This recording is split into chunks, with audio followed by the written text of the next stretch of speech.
রাজ্যে অতীতে মেধা ছিল, কিন্তু মেধা বিকাশের সেই রকম কোনো সুযোগ ছিল না। এখন রাজ্যের চেহারায় অনেক পরিবর্তন এসেছে। আজ রাজধানীর প্রজ্ঞা ভবনে বললেন আগরতলা পুর নিগমের মেয়র দীপক মজুমদার।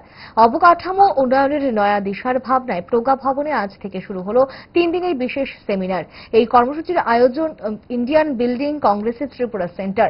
সেমিনারে অতিথি হিসেবে আমন্ত্রিত ছিলেন মেয়র বিধায়ক দীপক মজুমদার। সেমিনারে উপস্থিত হয়ে অতিথির ভাষণে মেয়র অতীতের সঙ্গে বর্তমান ত্রিপুরার অবকাঠামো উন্নয়নের বাস্তবিক চিত্র তুলে ধরেন। আমাদের ত্রিপুরাতে একটা সময় কোনো মেডিকেল কলেজ ছিল না।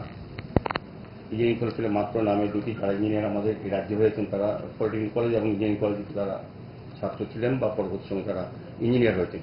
কিন্তু আমাদের রাজ্যে অনেক মেধা ছিল, সুযোগ ছিল না।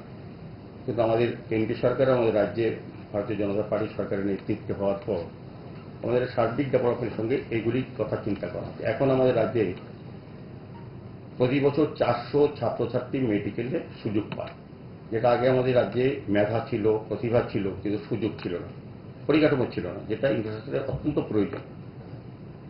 আমাদের পর্যটনের জায়গা যেগুলি এখন আপনারা, আমি আশা রাখবো, আমি অনুরোধ রাখবো, যারা এসছেন, আগেও এসছেন অনেকবার আইবিসি প্রোগ্রামে, যারা নতুন এসছেন, আমাদের রাজ্যে বিভিন্ন পর্যটন জায়গাগুলি, ট্যুরিজম জায়গাগুলি দেখার জন্য স্পটগুলি, এগুলি আগেও ছিল।